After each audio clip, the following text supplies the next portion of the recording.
I'm Danny, that witch next door, and you're listening to That Witch Podcast.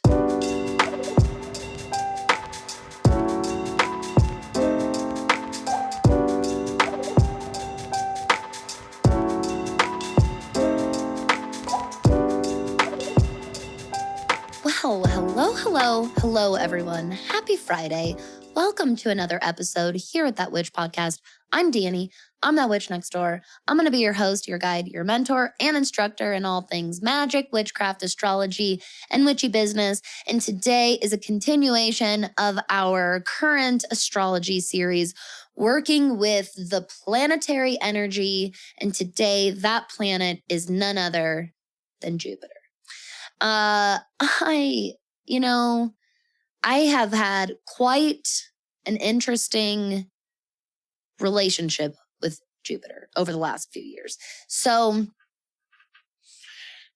I didn't gravitate toward this planet in my chart for a while in my studies. I really didn't. And I couldn't have even really told you why. I have Jupiter in Leo.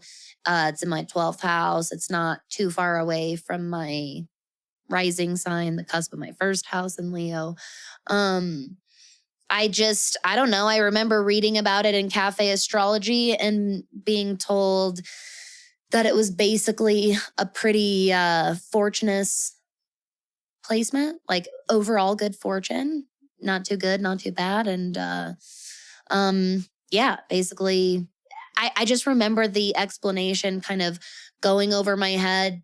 Definitely at that time, and I'm not trying to dig at cafe astrology, but at that time, at least that section of my birth chart that printed out, I was like, what? I don't even understand. It definitely watered down Jupiter. And I looked at it as nothing more than a luck planet that told you if you were lucky or not. And to be frank, I didn't give a shit about luck. I was like, I don't care about luck. And I don't even believe necessarily, like, what does luck even mean? What, as a concept, how much value is in being lucky? I've always put so much more value in like working for something. I work a lot with my Saturn placement, if you can't tell. And if you can't, don't worry, we'll be doing Saturn next time. But yeah, so for a really long time, I just didn't even like pay attention to this planet at all in my birth chart. And it wasn't until I became aware of, it was a big connection between my mythological and my astrological studies. And I had very recently devoted myself to Hades, or Pluto. And in all of my mythological studies and story reading, I was building up some kind of opinion about Zeus, I'll tell you that much, which is Jupiter. And I found myself all of a sudden becoming full-blown bias. And actually, it's anybody who's an astrologer listening to this is going to be laughing at me when you hear this. And I was talking a lot of shit about Jupiter, unknowingly, because I was talking shit about Zeus and I was not connecting these planets at all. I wasn't even thinking about my chart. I was talking so much crap about Zeus. And sometimes playful, sometimes being kind of serious. And my astrology mentor at the time kind of pointed out to me this really strong opinion that I was taking, this like strong stance I was taking, and encouraged me to explore that. It was like, Zeus is Jupiter, god of gods. This is a pretty strong stance to take against the god of gods. And she really encouraged me to start studying more, connecting more with my Jupiter. Well, it makes a lot of sense once I started diving in, because I have a very hard aspect between my Leo energy and my Scorpio energy. My Jupiter and my Pluto square each other.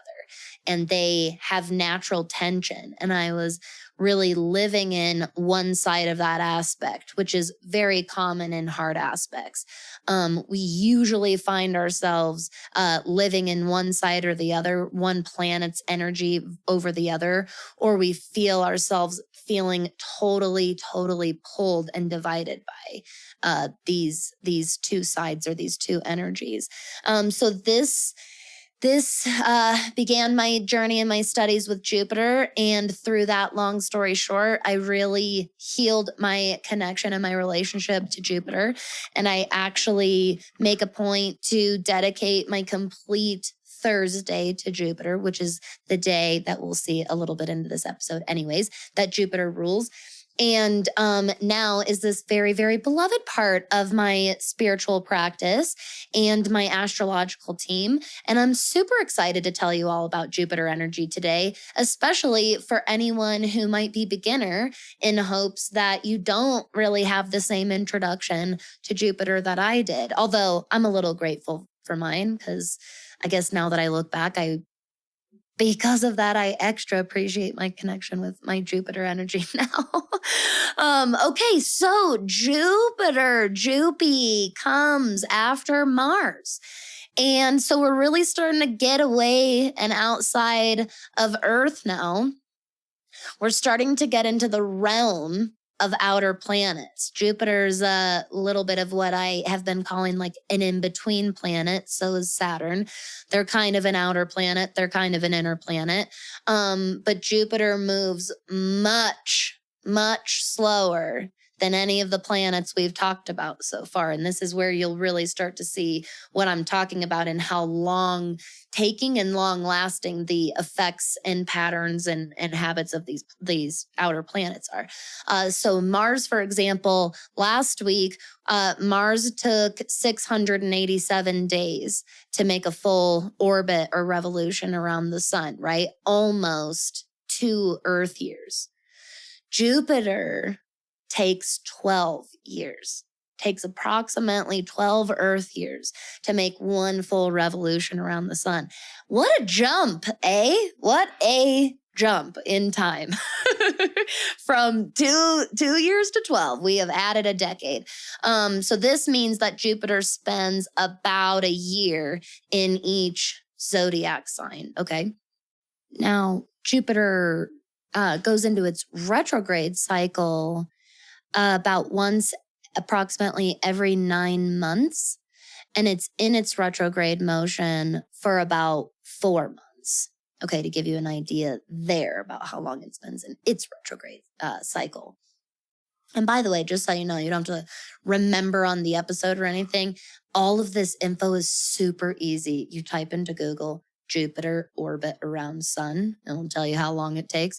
And then I type in how long is the planet in the sign. I just type that in the sign and it always pops right up. So it's really easy.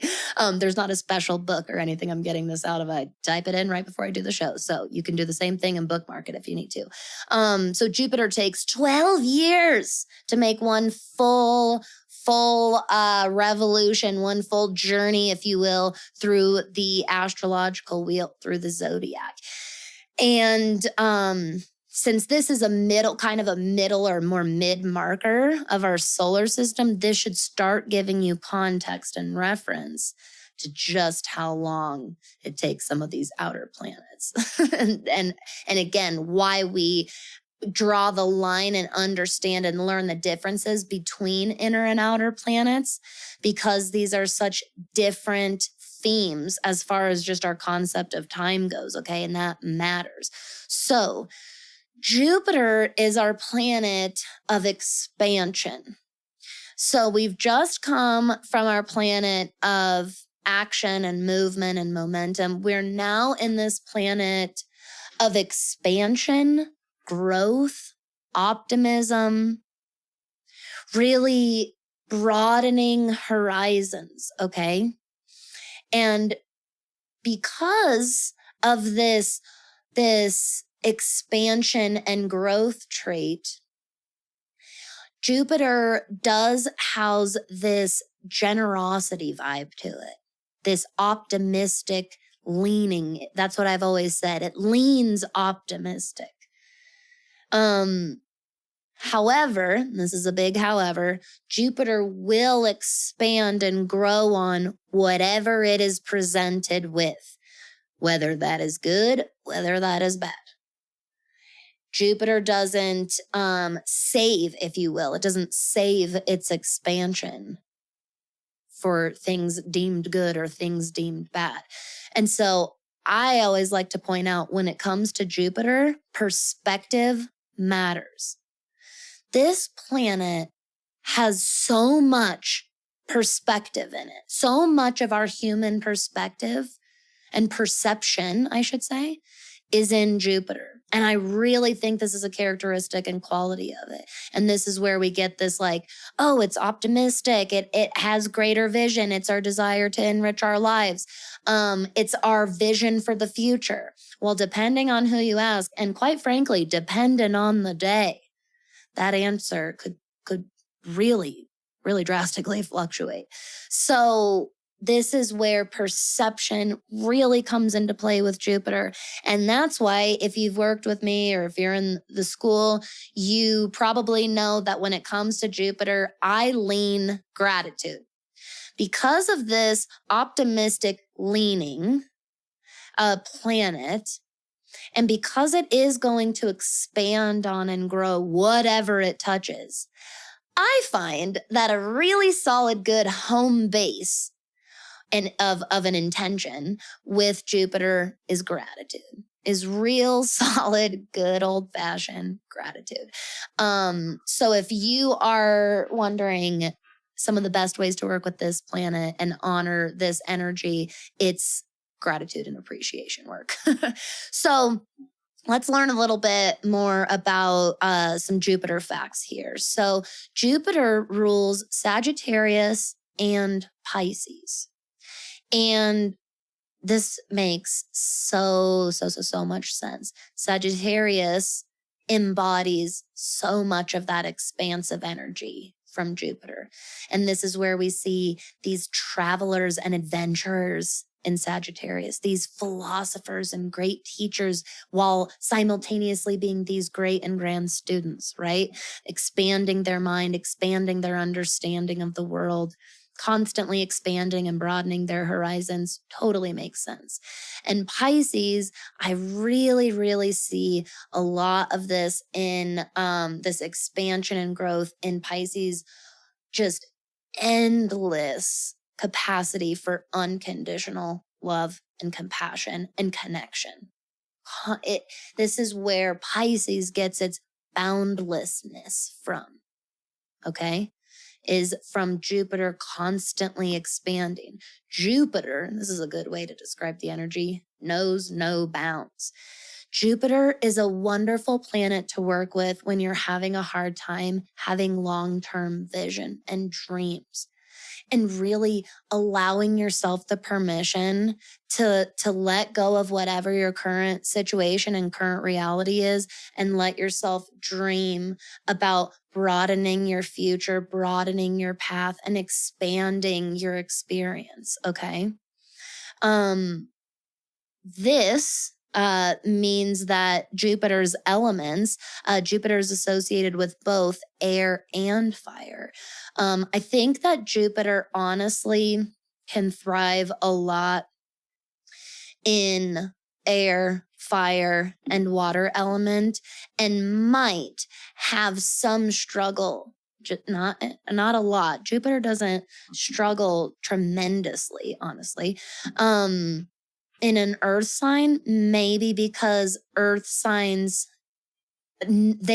earth knows boundaries.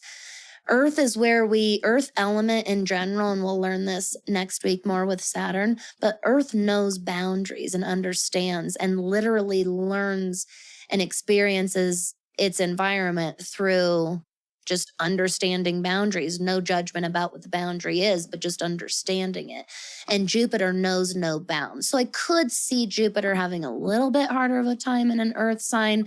But even then, again, this placement leans optimistic. This placement is all about perception.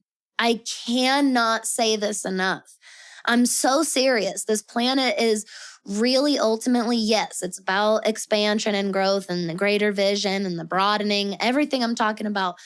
But it comes down to perception. Okay. And this is why the way that I work with Jupiter, always I home base to gratitude work, like I say. So for me, the way that you can kind of personalize this into your own practice, what I do is I go look in my birth chart and I see that my Jupiter is in Leo in my 12th house. And so Jupiter lives in my subconscious realm. And this is where I most easily access my Jupiter traits and qualities and connection. So I do a lot. This is why I'm so called to affirmation work, everybody, because my Jupiter's in Leo and Leo's all about, right? Like this self-expression and self-empowerment and self-confidence and living in my house of the subconscious, doing mindset work and mindfulness work and making a strong, solid connection to my subconscious and my intuition is a really empowering and honestly just effective way for me to access my Jupiter strengths and skills. So, definitely go look at your birth chart, go see what sign your Jupiter is in and what house, and what is the house ruled by. Because my 12th house is ruled by Cancer, is not ruled by Leo. So I do not have the ruler of my subconscious mind being this really like firm, solid, standing, grounded energy or right. So not that Leo's those things, but mine's opposite. Mine's ruled by the moon because mine is ruled by Cancer. So my 12th house can be ruled by emotion. Wow, saying that out loud just really resonates. So this is what really helps. Go look at your chart, doing exactly what I'm doing right now. This is how I do astrology. This is how I learn it for myself. Go in, break down the pieces, piece by piece. My Jupiter is in this sign. It's in, and what's the energy of that sign? What's the vibe of that sign? We know the character that Jupiter himself is, right? This planet of expansion, how we dream and how we envision our life, our ability and willingness to broaden our horizons and expand our experiences. What vibe is that player in for you? What energy is it taking on in that zodiac sign? And then what house is it in? So what area or stage of life is that in? That's going to help you understand how to most easily activate it and access it. Okay. And is that house ruled by that same sign or is it ruled by a different sign? Who's calling all the shots in that area of life is really an easy way to look at what a house ruler's role is, okay? Couple other key facts about Jupiter I don't want to forget before we head out. So Jupiter rules Thursdays, like I said. This is a wonderful day, kind of this is a day that I ask. So I give myself permission to ask for what I want and those greater dreams of mine. I ask for good fortune. I ask for good luck. I ask for gifts and blessings on Thursdays.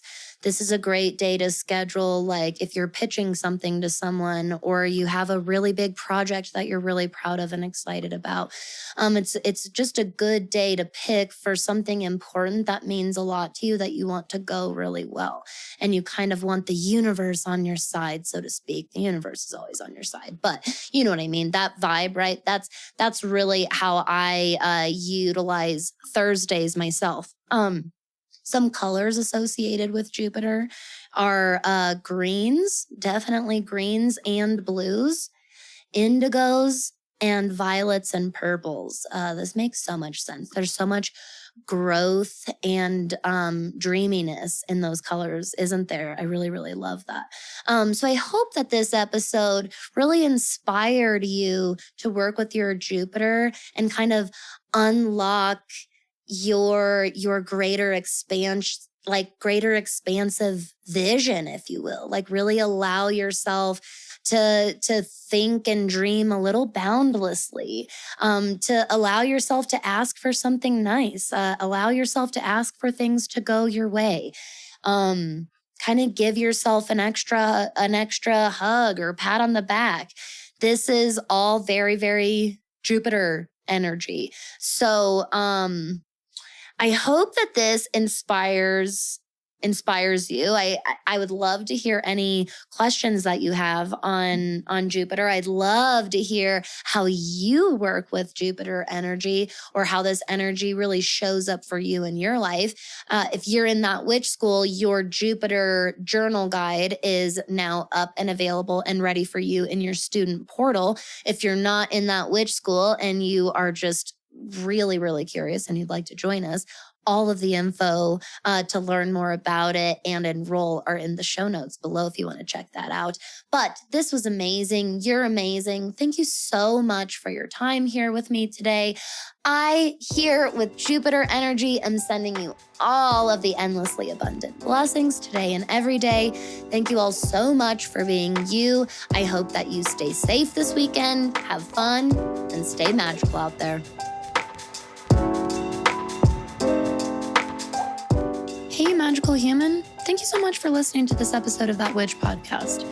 If you want to support the show, the best way to do that is to share with a friend or give a shout out on your social media. You can also leave a 5-star rating and review on both Apple and Spotify. And if you can't get enough of all of our witchy magical content here in the neighborhood, you definitely want to make sure you're subscribed to my email newsletter, That Witch Gazette. It's a really fun, really convenient one-stop shop to stay up to date on all of the news and happenings here in our neighborhood.